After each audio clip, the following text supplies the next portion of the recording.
Saludos amigos y amigas que nos siguen a través de las redes. En esta ocasión vamos a tratar un tema bastante interesante, como es el tema de la dignidad humana, a lo que se le llama dignidad humana, sobre todo la dignidad, el concepto de dignidad aplicado a casos específicos como las personas que tienen déficit cognitivo, las personas que viven en situación de pobreza extrema y las personas que han cometido crímenes horrendos. Vamos a ver si el concepto de dignidad es como la gente lo concibe, o muchas personas conciben la dignidad como una condición inalienable, una condición que se trae del nacimiento y que por el simple hecho de ser seres humanos es inalienable, o sea que no se le puede quitar la dignidad. O si por el contrario, como dice Aristóteles, la dignidad es una condición que la poseen algunos hombres por ser dueños del logo, o si como dice Santo Tomás de Aquino, que es una condición que se trae en potencia, que se tiene en potencia, no en acto. O sea que usted, a través de los hechos, a través de sus actos, si usa su libertad, si usa su condición de ser moral para el bien, entonces usted se hace merecedor de una dignidad o de la dignidad. Quiere decir que la dignidad entonces está en potencia. Pero hay otro filósofo llamado Immanuel Kant que dice que la dignidad es una condición que se trae por el simple hecho de pertenecer al reino de los fines. Quiere decir que por el simple hecho de usted ser parte del reino, por ser poseedor de una conciencia moral, ya usted tiene una dignidad que es inalienable, que es desde siempre y para siempre, inalienable. Nadie le puede quitar esa condición. Entonces, si eso es así, cuando hablamos de dignidad, ¿a qué nos referimos con dignidad? ¿Qué es la dignidad? Vamos a intentar hacer una breve definición de lo que es la dignidad. Para ello vamos a recurrir a lo que dijo Aristóteles, que no es que habló propiamente sobre la dignidad. Aristóteles no habló sobre la dignidad. Sin embargo, habló sobre la esclavitud. Y al hablar sobre la esclavitud dijo que existen hombres que por naturaleza tienen un valor en sí mismo que impide que ese hombre sea instrumentalizado. ¿Cuál es esa condición en sí que tiene ese hombre, que tienen esos hombres, que impide que sean instrumentalizados? Bueno, en primer lugar, dice Aristóteles, son poseedores del logo, son poseedores de la palabra, son poseedores del pensamiento, son poseedores de la razón y por tanto son libres, y al ser libres tienen la capacidad de juzgar moralmente, o sea, de decir o de decidir lo que es bueno y lo que es malo. Sin embargo, decía Aristóteles que existen otros hombres que no son poseedores del logo, que no son poseedores de la palabra ni del entendimiento, y que por tanto no tienen libertad, y al no tener libertad tampoco tienen la capacidad de juzgar o de hablar sobre el bien y sobre el mal. Dice él que de alguna manera estos hombres poseen un cierto logo, pero es un logo que, diríamos nosotros, aplicando su teoría, es un logo que se lo deben a su amo. O sea, Aristóteles decía, el esclavo no tiene virtud. Si alguna virtud tiene un esclavo se le debe a su amo. Se le debe a su amo. Y en este caso lo que él dice es que los esclavos son animales parlantes, son instrumentos de trabajo parlantes que hablan y que podrían confundirnos a nosotros haciéndonos creer que ellos tienen el logo, son poseedores del logo. No, no son poseedores del logo. Ellos poseen una cierta condición que se le ha dado a su amo, y es que la ha enseñado para que puedan entender las órdenes que le da el amo. Le ha enseñado a entender el logo, o sea, la palabra. No es que ellos tienen la palabra, no pueden deliberar. También Aristóteles habla sobre las mujeres. Dice que hay mujeres que son poseedoras del logo, de la palabra, del entendimiento, pero siendo emocionales como son, no siempre deben ser acompañadas por un hombre. O sea, mire el machismo de Aristóteles hasta dónde estaba. Deben ser acompañadas por un hombre. Bueno, de hecho, en la sociedad griega eso era lo normal. O sea, no podemos tampoco escandalizarnos, porque decía Aristóteles que ni las mujeres, ni los niños, ni los dementes, ni los esclavos tienen moral. Precisamente en el caso de los dementes y los niños, porque no tienen la capacidad racional, no son poseedores del logo. En el caso de las mujeres, porque carecen de la libertad. Carecen de la libertad. Si ustedes quieren ver si eso es cierto, léanse la obra de Homero, la Odisea, y ustedes se darán cuenta qué pasa con Penélope, que siendo una mujer hija de príncipe, digo yo, es un rey, y casada con otro rey, cuando el marido se ausenta de la casa, se le mete un grupo de hombres, un grupo de tigres allá a mandar hasta que el esposo llegara, y la estaban obligando a que tomara un esposo. Cuando el hijo cumple los 18 años, 19, 20, por ahí no recuerdo bien, el hijo, Telemaco, le dice a la mamá: oye esa vaina, yo le digo eso a mamá, mire, y me entra galleta de una vez. Le dijo: mira, te voy a dar un plazo para que elijas un marido, o si no te voy a mandar a la casa de tu padre, porque estos hombres que están aquí detrás de ti me están acabando mi fortuna. Imagínese usted. O sea que ese hijo que ella parió finalmente puede dirigir o manejar la vida de la madre, una cosa que es impensable ahora mismo. Es impensable ahora mismo. Entonces, Aristóteles se podría resumir en Aristóteles, que él lo justifica la esclavitud y por tanto la dignidad de algunos hombres sobre la indignidad de otros por un asunto por la naturaleza. Él lo justifica por la naturaleza. Él dice, bueno, que lo que conviene a un esclavo es ser tratado como tal, porque así es como mejor se realizará en la sociedad. Así como un alumno debe ser tratado como un alumno por su maestro, porque es la mejor forma en que se realizará. Cuando a un alumno que todavía no ha completado su formación, el maestro lo abandona, lo deja que no lo deja de dirigir, entonces muchas veces lo que estos muchachos hacen es que se llenan de vanidad y de locura, y la formación se queda a media, se queda a mitad. Pues entonces asimismo dice Aristóteles que lo mejor que le puede pasar al esclavo es que sea tratado como esclavo, o sea, que sea dirigido. Y para eso decía yo que él establece un orden que hace depender supuestamente de lo natural. O sea, por ejemplo, decía Aristóteles que hay una escala en toda cosa, que hay un orden en toda cosa. ¿Quién debe mandar? ¿Alma o cuerpo? Naturalmente que el alma debe mandar sobre el cuerpo. ¿Quién debe mandar? ¿Entendimiento o sentimiento? O sea, entendimiento o afecto. Naturalmente que el entendimiento. En cuanto a nuestras relaciones, ¿quién debe mandar? ¿El macho o la hembra? Bueno, ahí decía él que el macho. Ahora uno dice una cosa así, lo sacrifican las mujeres, las feministas. Bueno, hasta las hijas de uno sacrificarían a uno si uno dice una cosa.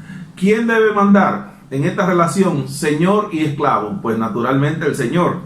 Otra cuestión. ¿Quién debe mandar en la relación hombre-animal? Pues naturalmente que el hombre.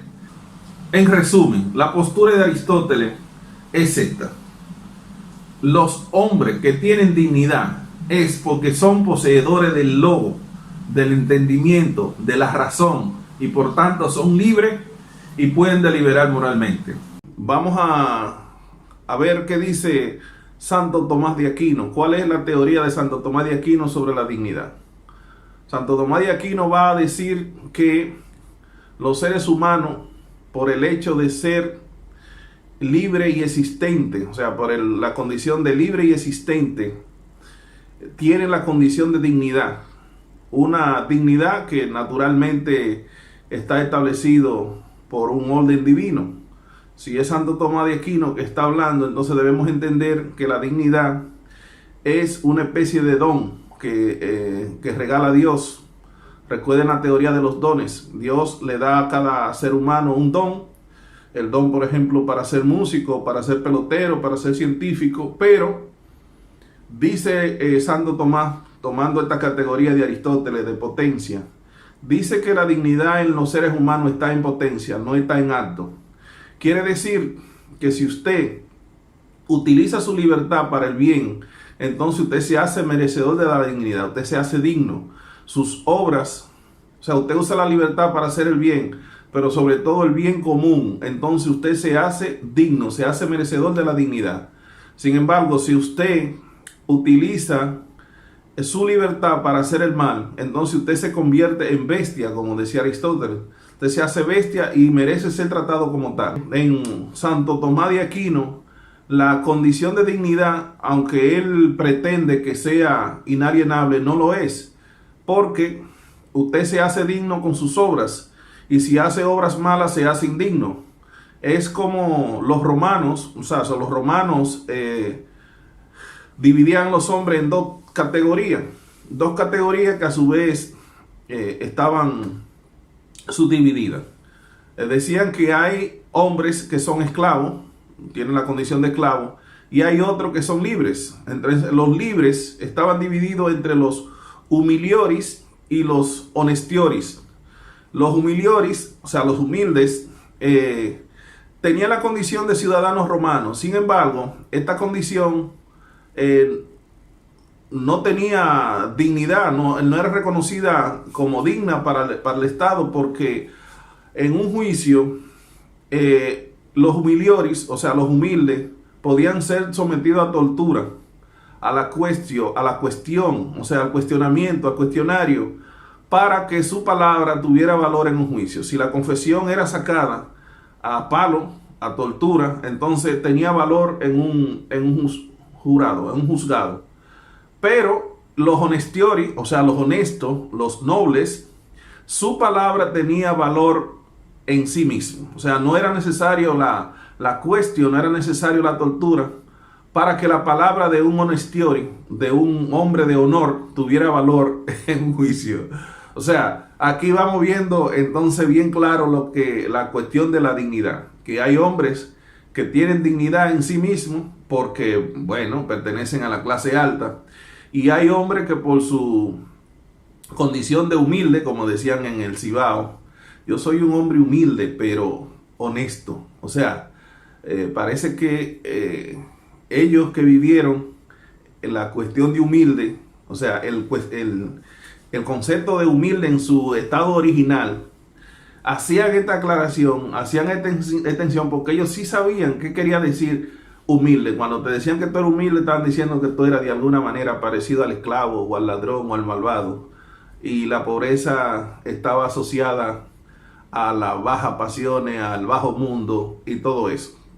Luego es que el concepto parece que ha evolucionado y es un orgullo para todos decir, inclusive para los ricos, dicen: yo soy un hombre humilde, pero un hombre humilde para los romanos era una cuestión que no llenaba de honor ni de orgullo a nadie. Bien, en ese sentido debemos entonces decir que la dignidad para Santo Tomás de Aquino es una cuestión que se puede perder, y si lo aplicamos a las situaciones que hemos narrado, entonces veremos la consecuencia de esto. Por otro lado está la teoría de Kant. Kant va a decir que, bueno, ya lo dije en la introducción, Kant va a decir que por el simple hecho de pertenecer al reino de los fines, o sea, de usted estar dotado de una conciencia moral, de ser legislador y juez, de su propia moral, o sea, tener una conciencia, tener el dominio, el logo, la razón, lo que decía Aristóteles del logo, la palabra, el entendimiento. Usted pertenece al reino de los fines y por tanto no puede ser utilizado como medio, sino como un fin en sí mismo. Dice Kant que ni siquiera nuestra propia persona la podemos usar como medio, sino como un fin en sí mismo. Y eso entonces nos hace dignos. La dignidad es aquello, según el propio Kant, el concepto de Kant, la dignidad es aquello que no se cambia por ninguna otra cosa. Él decía que en el mundo todas las cosas tienen precio o tienen dignidad. Las que tienen precio son las que se cambian por otras, y las que tienen dignidad son las que no se cambian por ninguna otra. Entonces, en este caso, la dignidad, o sea, lo que queda claro aquí con Kant es que la dignidad sería aquello que usted no está dispuesto a cambiar por ninguna otra cosa. Sin embargo, si nosotros aplicamos los conceptos de estos tres filósofos a la realidad que hemos anunciado, las personas que nacen con déficit cognitivo, ¿qué resultado obtendríamos? En primer lugar, vamos a analizar un caso este caso que comenté ayer, de una persona en el municipio de Constanza que padece un déficit cognitivo severo, una mujer que vive en situación de calle y que ha tenido 9 hijos y que los 9 hijos también van a la calle con ella cuando sale del hospital, hasta que un buen samaritano la lleva a Conani y hace el proceso de adopción. Entonces, veamos ese caso. Otro caso que me gustaría señalar es el caso de una indigente, una señora indigente que vive en la calle de Constanza, el municipio de Constanza, y que ha tenido 9 hijos. Los 9 hijos, después de salir del hospital, porque imagínese usted, ella sale con su niño en brazos, y ese niño adquiere la condición de ella, o sea, van a situación de calle, a vivir en la basura, en los contenedores, a dormir en la calle, hasta que un alma piadosa de eso, un samaritano bueno de Constanza, se le ocurre quitarle el niño y llevárselo a Conani y hacer los procesos de legalización de la documentación para ellos criarlo. Uno, al ver el caso, yo me enteré porque la doctora que siempre lo recibe en la unidad de atención primaria tiene una preocupación bastante importante, pero que yo le advertí el problema en que se podía meter.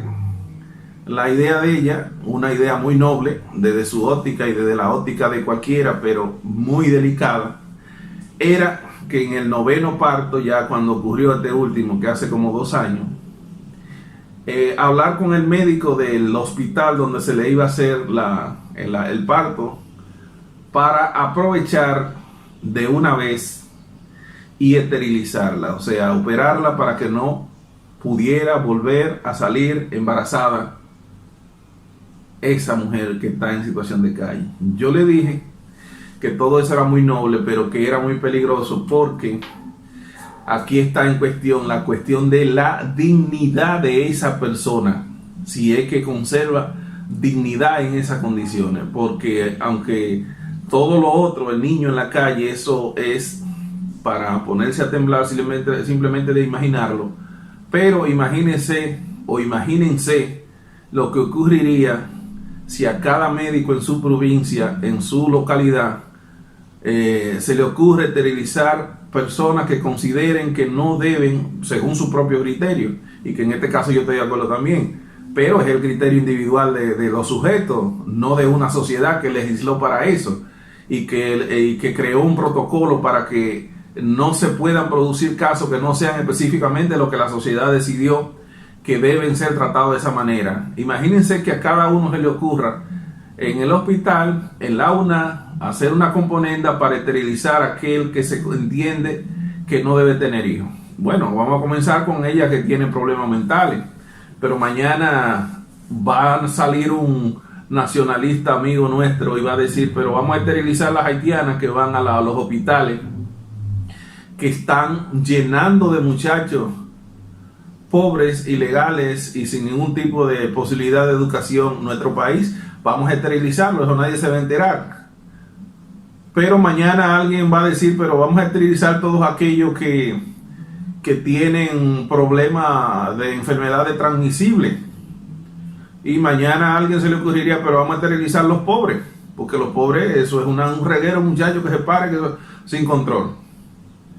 Pero más adelante va a aparecer un racista que posiblemente diga, ¿y por qué no esterilizamos a los chinos? ¿Por qué no esterilizamos a los negros?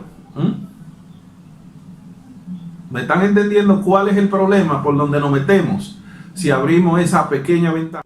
Como pueden ver, en ese caso, en el caso de la mujer en el municipio de Constanza, que la doctora, con una buena intención, evidentemente con una buena intención, quiere esterilizarla para evitar que se sigan reproduciendo de manera irresponsable, no por parte de ella, sino por parte de los que están cuerdos y la embarazan. Podría parecer una buena intención, pero ¿cuál es el problema de esto?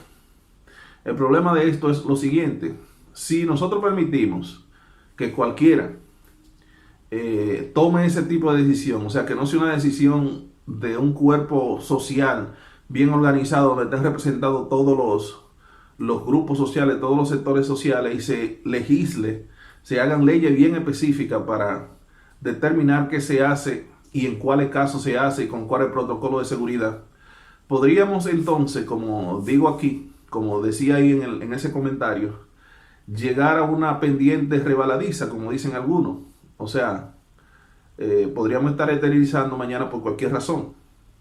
Ahora, entrando en la cuestión propia de la dignidad, nos preguntamos nosotros, ¿esa mujer por su déficit cognitivo perdió la dignidad? O sea, ¿podemos nosotros, sin preguntarle a ella, quitarle el derecho de reproducirse? Es una pregunta. Si perdió la dignidad, entonces podríamos hacerlo. Ella se convierte en cosa. Al tener déficit cognitivo, como decía Aristóteles, al no ser poseedora del logo, entonces podemos hacerlo. Como decía Santo Tomás también, como ella no utiliza su libertad, en este caso no tiene la libertad. No tiene la libertad, o sea, no tiene conciencia, está enajenada, está fuera de sí. Y al no tener conciencia, entonces, según Santo Tomás, tampoco pertenecería, o sea, no se le aplica a ella la categoría. Pero en el caso de Kant, si nosotros llevamos este caso a analizarlo como dice Kant, ¿pertenece ella al reino de los fines? Esa es una respuesta que es incómodo darla, pero tendríamos que decir que no pertenece al reino de los fines, puesto que ella no está en capacidad de juzgar qué es el bien y qué es el mal. Entonces ahí viene algo que es incómodo, que casi nadie quiere entender. Esa señora, si nosotros queremos mantenerle y decir que tiene dignidad, es un asunto que debemos atribuirle dignidad a ella, pero por su solidaridad. No por las definiciones que hemos dado de dignidad, porque ella no encaja, su caso no encaja en ninguno de los esquemas que hemos tomado para definir la dignidad. Que quizá no será el único, pero son de los esquemas más racionales que tiene nuestra tradición filosófica. También está el caso que señalamos de la niña, de la bebé Teresa, que es un caso que lo trató el profesor James Rachel en su libro Introducción a la Filosofía Moral. Es un caso también delicado. Esta bebé Teresa, ella nació en Miami, creo que en el 92, y nació con una condición, anencefalia, que es que nacen sin el caquete del cerebro, o sea, la cabeza nace sin la bóveda craneal. Insensiblemente se le llama a los bebés sin cerebro. Realmente no está lejos de ahí, de esa realidad, porque nacen con funciones básicas, pero sin cerebro. Realmente el cerebro está ausente.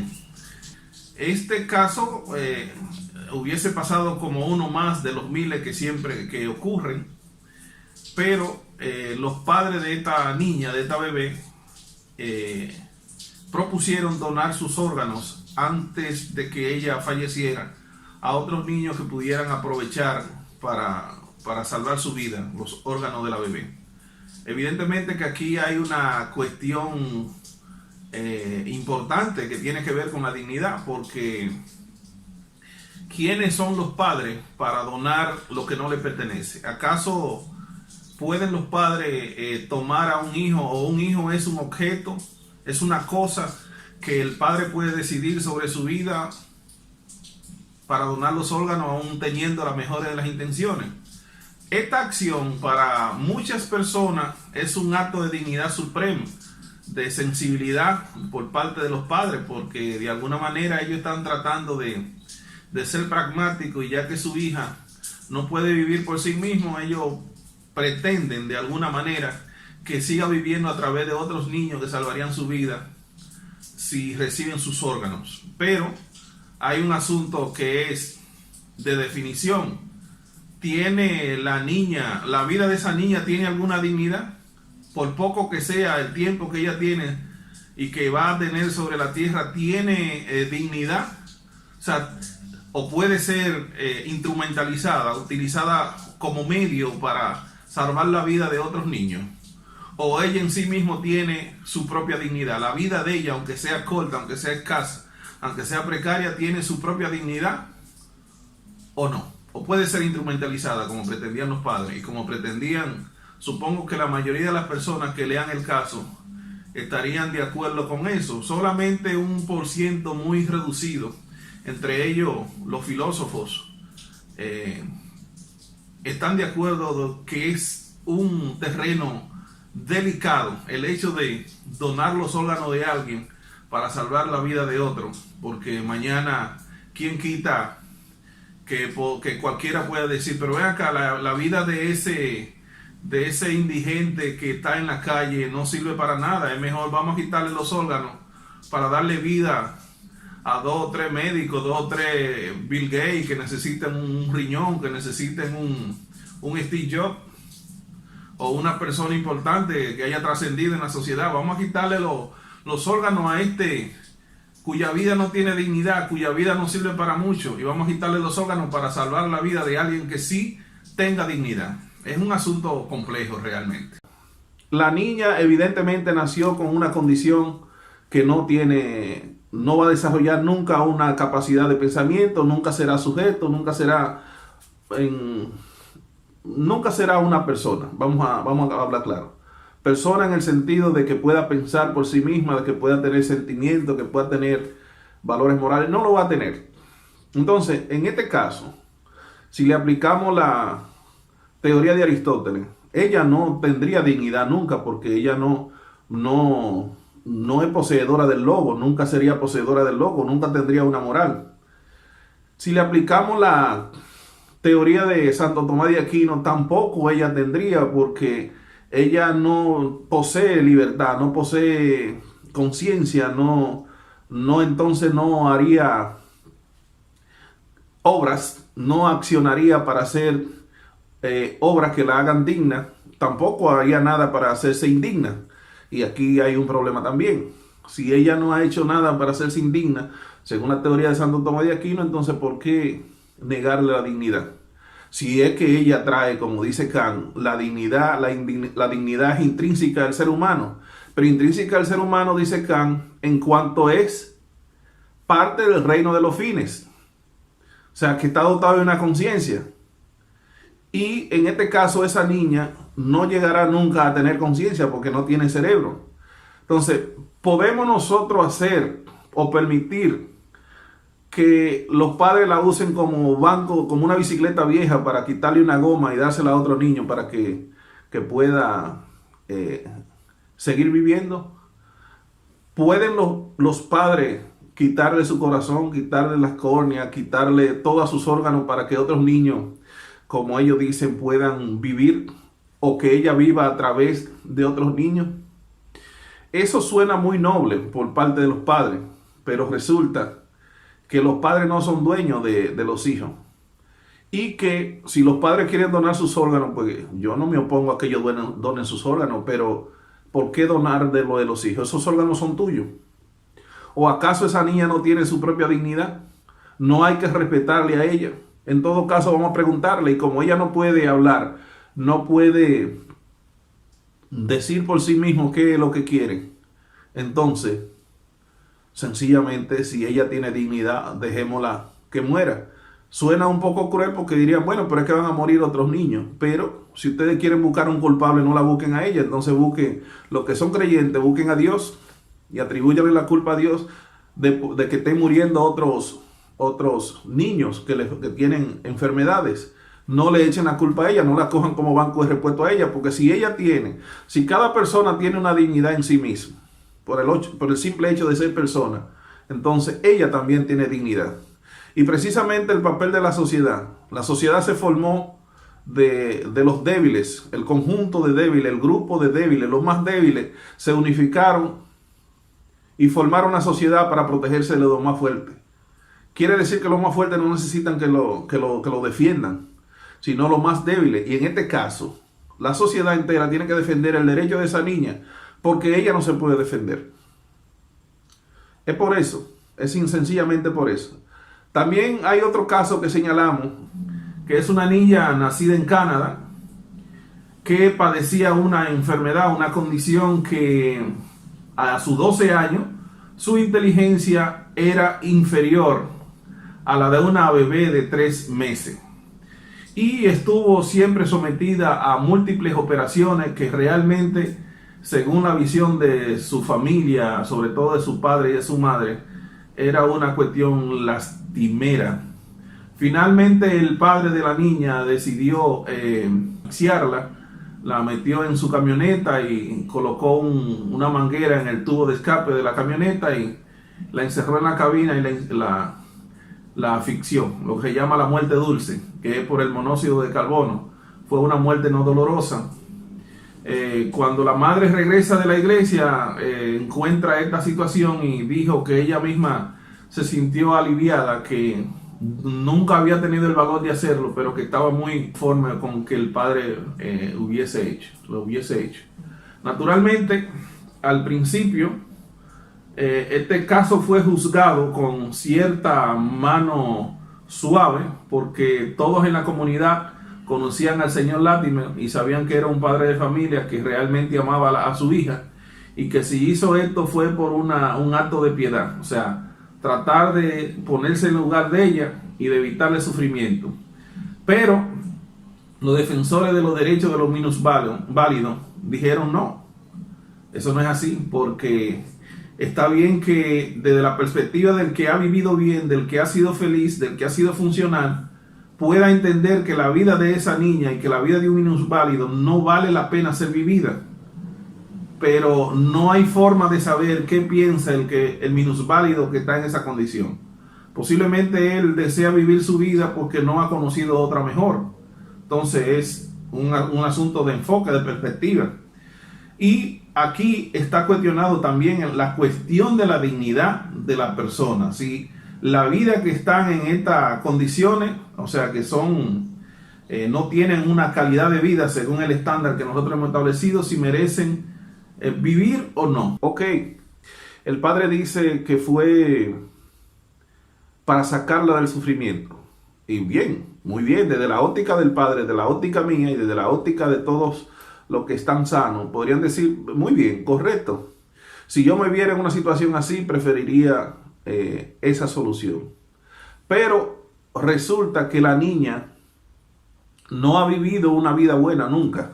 Ella no conoce la vida que nosotros hemos vivido, la vida de salud, la vida de corretear por el campo, por el monte, de bañarnos en el río. Ella no conoce nada de eso. La vida que ella conoce únicamente es esa. ¿Y por qué nosotros debemos hablar por ella? O sea, si ella pudiera hablar, no conoce otra vida, ¿por qué ella estaría interesada en salir de la vida que tiene? O sea, ¿qué canon tiene ella para valorar? Además, que era una niña que a sus 12 años no tenía la capacidad como de una niña de 3 meses. O sea, que estamos hablando prácticamente de un pollito, de un ser totalmente inocente. Entonces, si la vida de la niña tiene una dignidad intrínseca e inalienable, intrínseca que es de por sí mismo, inalienable porque nadie la puede tocar, nadie se la puede quitar. Entonces, pregunto, simplemente una pregunta.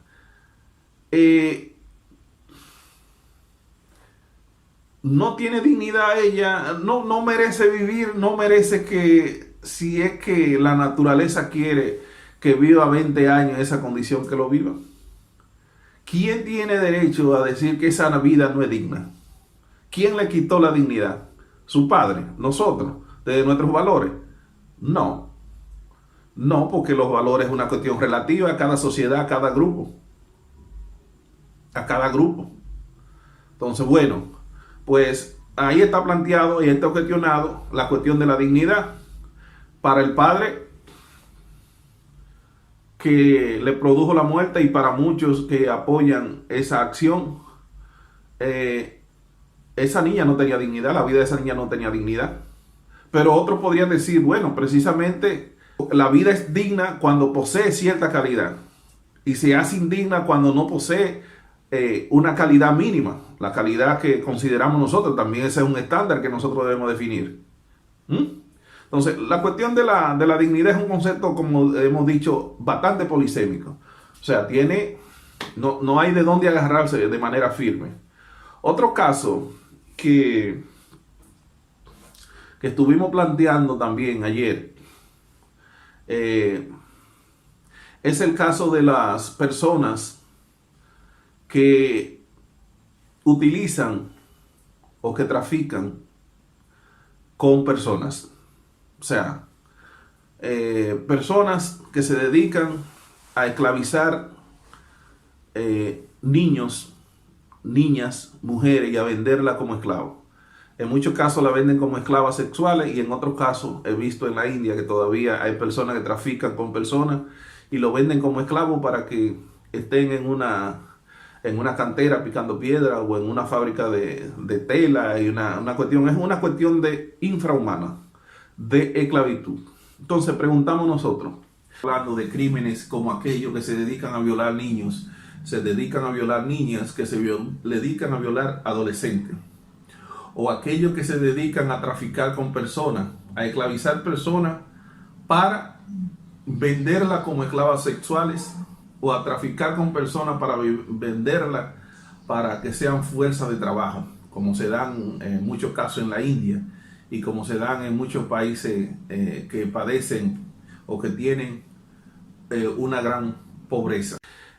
Esos criminales, o sea, el violador de niños, el violador de niñas y de adolescentes, ¿mantiene su dignidad aún siendo un violador?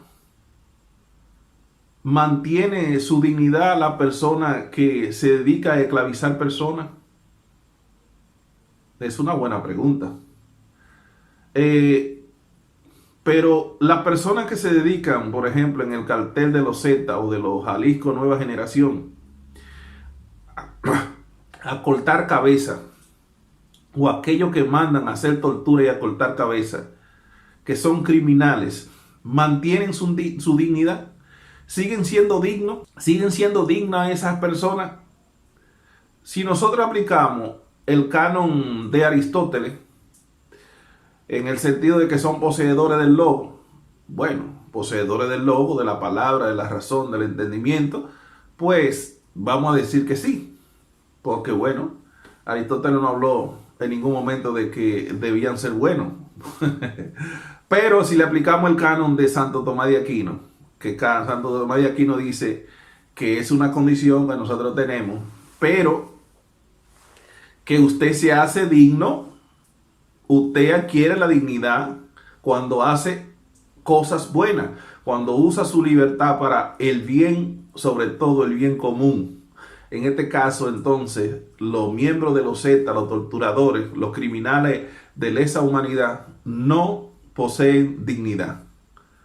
Pertenecen al reino de los animales, a las bestias. Y como bestias pueden ser instrumentalizados, pueden ser reducidos a la esclavitud, pueden ser torturados incluso y pueden ser a la cámara de gas, pueden ser ejecutados en la horca, pueden ser fusilados. ¿Mantienen su dignidad las personas que han caído en situación de calle, en situación de extrema pobreza? ¿Tiene dignidad la vida de un mendigo? ¿Tiene la dignidad la vida de aquella persona que vive en el vertedero recogiendo los desechos de otro y comiéndolo? ¿Mantienen su dignidad esas personas por el simple hecho de ser personas? Si aplicamos la teoría de Aristóteles, nosotros podríamos decir que realmente no, porque por ningún lado se ve que son poseedores del logo, poseedores del lenguaje, de la razón, aunque se están en la condición prácticamente de esclavos. Si aplicamos la teoría de Santo Tomás de Aquino, pues nosotros, sin juzgar cómo ellos cayeron ahí, no vemos lo malo que hacen al dedicarse a vivir del vertedero. Más indigno lo haría que ellos se dediquen a atracar personas, a matar personas para vivir, aunque otros podrían decir lo contrario. Y si lo vemos desde la óptica kantiana, de que Kant dice que por el simple hecho de ser parte del reino de los fines, tienen dignidad, pues entonces ellos conservarían su dignidad si es que no han perdido esa conexión con esa capacidad de ser legislador y juez de sus propias acciones. O sea, la pregunta aquí es, ¿un indigente, un mendigo, tiene la capacidad de juzgar moralmente, sabe él lo que es el bien, sabe lo que es el mal y se conduce por esas máximas racionales de la ética kantiana? Esa es la pregunta. Si es así, entonces ellos pertenecen al reino de los fines y por tanto mantienen su dignidad. Ahora, finalmente, digo yo que al principio de la pregunta, al principio de cuando se me invitó a responder esta pregunta, yo decía que hace un tiempecito, cuando escribí un libro en el 2003 por ahí, yo definía la dignidad. La dignidad es poder mantener los valores que para mí son deseables. Entonces, definido en términos generales, la dignidad consiste en mantener los valores que para cada sujeto resultan ser deseables. Evidentemente que una definición así es tan vaga, tan general, que cada sujeto entonces podría definir la dignidad de una manera distinta, cada época histórica. ¿Por qué lo definía así? Bueno, es que no hay otra manera seria en el sentido racional, o sea, que no dependa de una ideología o de una creencia metafísica, de definir la dignidad que no sea de esta manera tan abierta que cada persona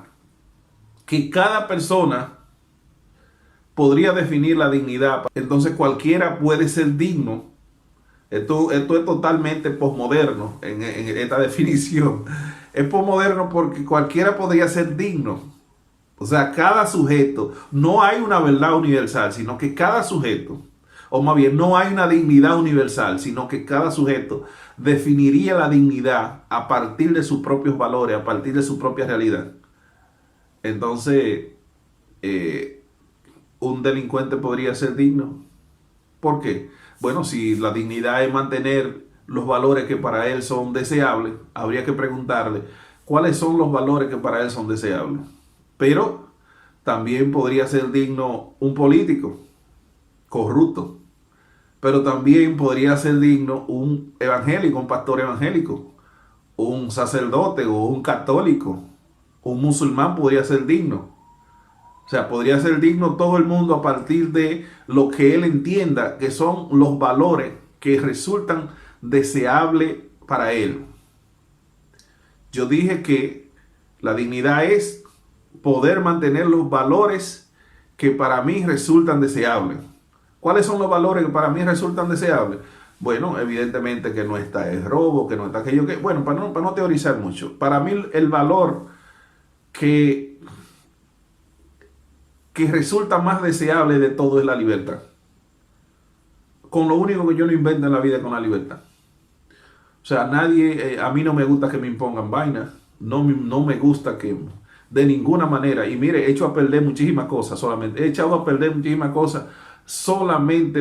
porque de alguna manera he sentido que tengo que renunciar a la libertad de pensar como me dé la gana, de hacer lo que entiendo que es correcto.